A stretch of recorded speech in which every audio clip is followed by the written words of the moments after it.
Salam saudaraku, persepuluhan bukan saja menjadi persoalan hari-hari ini saudara, tetapi di masa Yesus masih hadir di muka bumi ini, persepuluhan ini telah menjadi persoalan saudara. Sehingga suatu waktu Yesus mengecam hal terkait persepuluhan ini. Di dalam Matius 23 ayat 23, di sana dikatakan, Yesus mengecam, mengatakan, celakalah kamu, hai ahli Taurat dan orang-orang Farisi, hai kamu orang-orang munafik, sebab persepuluhan dari selasi, adas manis dan jintan kamu bayar, tetapi yang terpenting dalam hukum Taurat kamu abaikan, yaitu keadilan dan belas kasihan dan kesetiaan.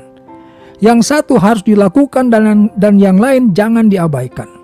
Dari pernyataan Yesus ini kita belajar saudara, bahwa Yesus ingin mengatakan, bahwa persepuluhan itu bukanlah salah satu dari 10 hukum Taurat. Ya. Sehingga Yesus mengatakan, yang terpenting dalam hukum Taurat kamu abaikan. Jadi persepuluhan ini di masa itu sudah dipakai sebagai alat untuk akal-akalan, ya, untuk disalahgunakan saudaraku. Oleh siapa?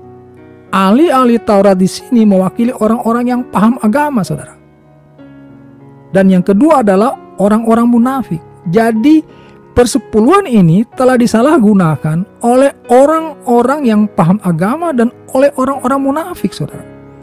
Kalau hari ini kita melakukan persepuluhan itu dengan mendasari kepada Maleakhi 3 ayat 10. Di sana dikatakan, bawalah seluruh persembahan persepuluhan itu ke dalam rumah perbendaharaan supaya ada persediaan makanan di rumahku dan ujilah aku. Firman Tuhan semesta alam, apakah aku tidak membukakan bagimu tingkap-tingkap langit dan mencurahkan berkat kepadamu sampai berkelimpahan. Kalau kita berbicara persembahan persepuluhan hari ini, maka unsurnya adalah uang, saudaraku. Apakah dalam hal ini Tuhan butuh uang kita, saudara? Kita yang butuh uang itu. Dan kalau kita mengacu kepada Maleakhi 3 ayat 10, tidak lebih daripada supaya ada persediaan makanan di rumah Tuhan. Itu tujuannya.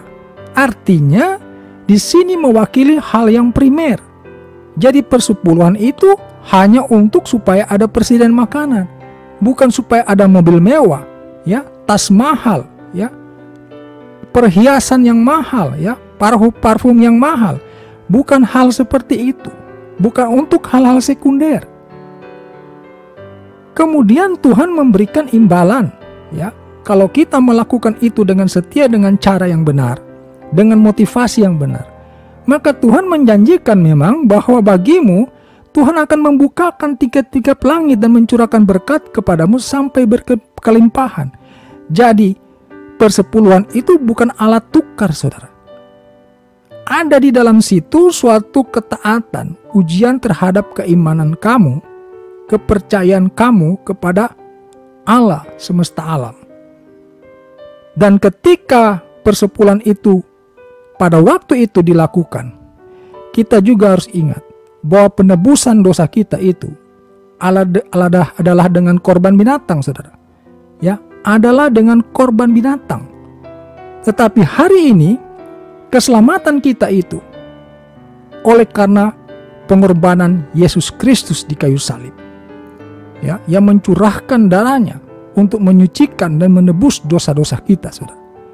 Sehingga yang dibutuhkan Allah Bapa kita yang di sorga hari ini bukan persembahan seperti persepuluhan itu, tetapi seperti yang dikatakan di dalam Roma 12 ayat 1. Supaya kamu mempersembahkan tubuhmu sebagai persembahan yang hidup, yang kudus dan yang berkenan kepada Allah. Inilah persembahan yang sejati, saudara. Persembahan yang betul-betul dibutuhkan oleh Allah Elohim Bapa kita yang di sorga.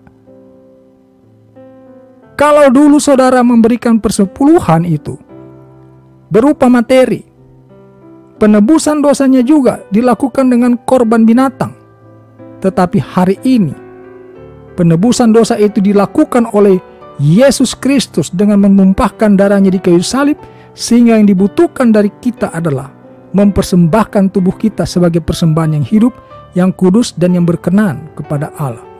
Jadi bukan uang kita, saudara,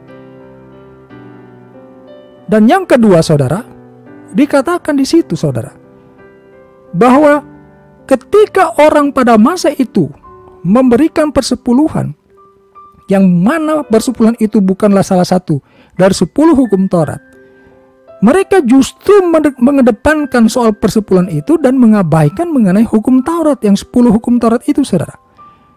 Sehingga Yesus mengatakan yang satu harus dilakukan dan yang lain jangan diabaikan. Jadi kalau kita mau menerapkan persepuluhan itu, jangan tanggung-tanggung. Karena di dalam perjanjian lama bukan cuma hukum Taurat, bukan cuma persepuluhan yang ada, saudara. Ada hukum Taurat yang 10 itu, 10 hukum Taurat, 10 hukum perintah Allah. Ada juga kan hukum moral. Terapkan semuanya itu. Yesus yang mengatakan hal ini. Yang satu harus dilakukan dan yang lain jangan diabaikan. Kalau tidak demikian, kita adalah orang-orang munafik, saudara. Kita adalah orang-orang munafik kalau kita hanya fokus kepada persepuluhan satu-satunya dari hukum-hukum lain yang ada di masa itu.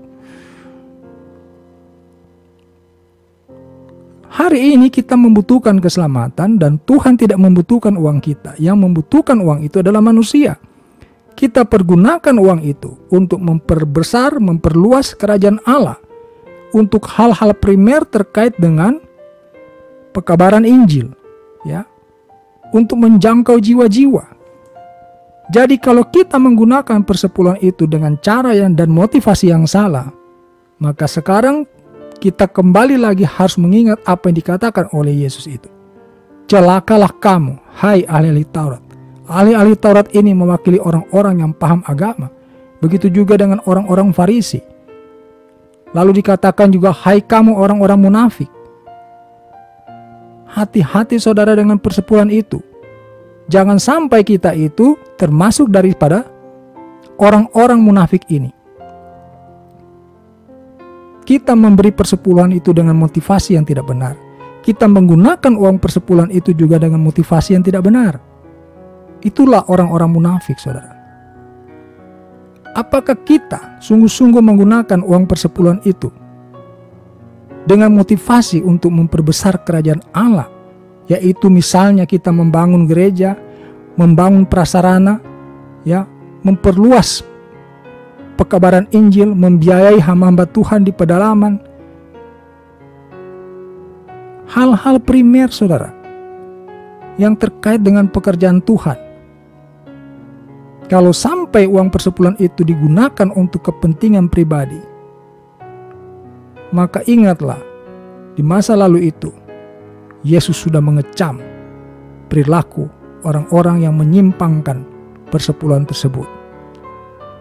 Yang terpenting hari ini, saudara, adalah keselamatan.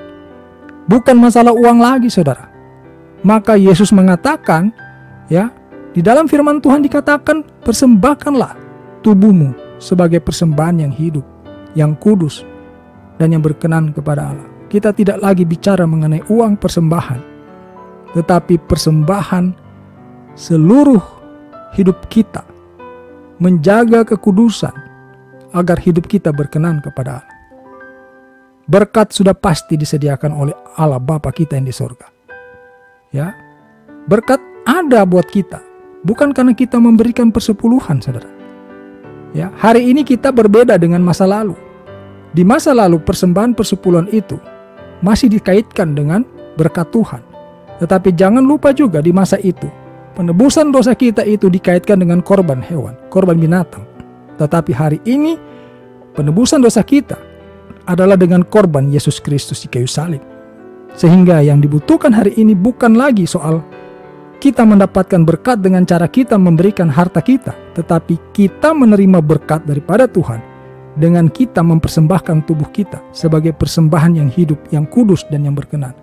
Kalau hidup kita dijaga kekudusannya, hidup kita dibuat berkenan kepada Allah, maka sama saja tingkap-tingkap langit juga akan dibukakan untuk mencurahkan berkat kepada kita sampai berkelimpahan.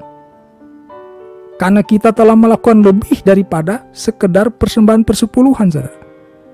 Ya, mempersembahkan tubuh sebagai persembahan yang hidup itu jauh melampaui daripada persembahan persepuluhan. Jadi kita jangan melepaskan persoalan persembahan persepuluhan itu hanya sebatas kepada berkat. Kita juga harus ingat di masa itu penebusan dosa itu dilakukan dengan korban hewan, korban binatang. Hari ini kita mendapatkan penebusan dari korban Yesus di kayu salib, mencurahkan darahnya bagi kita. Sehingga yang kita harus lakukan adalah juga mempersembahkan tubuh kita sebagai persembahan yang hidup, yang kudus dan yang berkenan kepada Allah. Jangan sampai kita menjadi orang-orang munafik oleh karena persepuluhan itu, saudara. Hati-hati. Demikian saudara pemberitaan firman Tuhan kali ini. Terima kasih atas perhatiannya. Kita jumpa lagi pada pemberitaan firman Tuhan lainnya. Haleluya. Amin.